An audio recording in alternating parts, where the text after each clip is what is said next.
CBI हो, ED हो, income tax हो, उनका इस्तेमाल जो है गैर भाजपाई सरकारों के खिलाफ किया जा रहा है।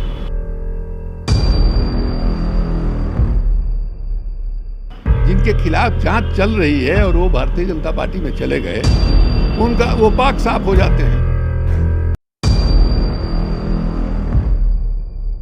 आधार पर हमने ये सुझाव दिया है कि मेरी राय ये है कि बिहार सरकार को भी वो कॉन्सेंट जो है वापस लेना चाहिए। पूरे देश में ये चर्चा हो रही है कि कहीं ना कहीं सीबीआई का दुरुपयोग हो रहा है और इस दुरुपयोग को कैसे रोका जा सकता है, इस पर बहुत तेज़ी से मंथन चल रहा है।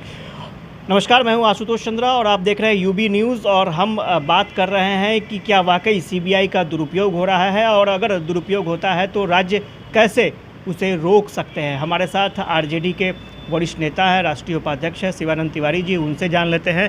सर, एक चर्चा, एक कॉमन बात बन रही है कि सीबीआई का दुरुपयोग हो रहा है। क्या आपको लगता है कि वाकई ऐसी परिस्थितियां हैं और क्या विकल्प निकल सकते हैं? लेकिन ये परिस्थिति तो है ही, इसमें कहाँ कोई संदेह है। पिछले 8 वर्षों से, जब से नरेंद्र मोदी जी की सरकार जो है दिल्ली में बनी है, तब से बिल्कुल नंगे ढंग से और बहुत ही बेशर्मी के साथ जो है ये जो जांच एजेंसियां हैं, सीबीआई हो, ईडी हो, इनकम टैक्स हो, उनका इस्तेमाल जो है गैर भाजपाई सरकारों के खिलाफ किया जा रहा है। ये बिल्कुल स्पष्ट दिखाई दे रहा है। जो भी भारतीय जनता पार्टी के अनुकूल हैं या जिनके खिलाफ जांच चल रही है और वो भारतीय जनता पार्टी में चले गए, उनका वो पाक साफ हो जाते हैं। आप देख लीजिए असम के जो चीफ मिनिस्टर हैं शर्मा जी, शारदा चीट फंड में उनके खिलाफ जो है जांच हुई, उनसे पूछताछ हुई, छापेमारी हुई। उसके बाद जब वो वहाँ चले गए तो आज जो है सबसे बड़े नेता हैं नॉर्थ ईस्ट के उनके। तो इस तरह के अनेकों उदाहरण आपको मिल जाएंगे जहाँ जो गैर भाजपा सरकार है, वहाँ जो है सीबीआई और ईडी का दुरुपयोग हो रहा है। महाराष्ट्र में ही हम लोग देख रहे हैं, कई जगहों पर हम लोगों ने देखा है। तो इसलिए ऐसी हालत में जब नीतीश कुमार बिहार में एनडीए गठबंधन से बाहर निकल करके लालू यादव के साथ आए और उनके साथ उन्होंने गठबंधन बनाया, उसी समय ये आशंका जाहिर होने लगी थी कि बिहार में भी ये लोग उत्पात करेंगे। और ये सवाल जो है वे मीडिया के लोगों ने नीतीश कुमार से किया कि भाई ऐसी संभावना है। उन्होंने कहा कि जनता इस बात को देखेगी। तेजस्वी यादव ने खुलेआम इस बात को कहा कि ऐसा हो सकता है, ऐसा हो सकता है कहा। कल जो महागठबंधन के दलों की मीटिंग हुई, अखबार में जो रिपोर्ट है उसमें एक आध लोगों की ये राय थी। ये सबको मालूम है कि राज्यों का एक कॉमन कॉन्सेंट, जिस समय सीबीआई का गठन हुआ था 1948 में दिल्ली पुलिस एक्ट के मुताबिक, राज्यों ने कॉन्सेंट दे दिया था कि ठीक है सीबीआई हमारे यहाँ करके जांच जो है कर सकती है। लेकिन सीबीआई का जो दुरुपयोग होने लगा तो धीरे धीरे राज्यों ने वो कॉन्सेंट को वापस लेना शुरू किया और अब तक 9 राज्यों ने कॉन्सेंट वापस ले लिया है। बंगाल में भी सर कुछ ऐसा ही हुआ था, जिसमें बंगाल में भी ऐसा ही हुआ था, बंगाल में भी ऐसा ही हुआ था। उसी आधार पर हमने ये सुझाव दिया है कि मेरी राय ये है कि बिहार सरकार को भी वो कॉन्सेंट जो है वापस लेना चाहिए। इस कॉन्सेंट का प्रावधान जो है क्यों किया गया? वो कॉन्सेंट का प्रावधान इसीलिए किया गया, उस समय भी जिन लोगों ने ये कानून बनाया था उनके मन में आशंका थी। 2 कारण आप कह सकते हैं। एक तो हमारे यहाँ यूनिटरी स्टेट नहीं है, हमारे यहाँ फेडरल स्टेट है, और इस बात की आशंका थी कि साहब केंद्र की सरकार जो है राज्य सरकारों के खिलाफ इस एजेंसी का दुरुपयोग कर सकती है। इसलिए कॉन्सेंट का प्रावधान किया गया था। उस प्रावधान का इस्तेमाल करके 9 राज्य जो है कॉन्सेंट वापस ले लिए। बिहार के संदर्भ में भी मेरी वही राय थी। सर, आपने लंबा संसदीय जीवन देखा है और एक सवाल ये भी है कि पहले की परिस्थितियां भी कमोबेश ऐसी ही थी, कि ऐसा ही होता था या फिर?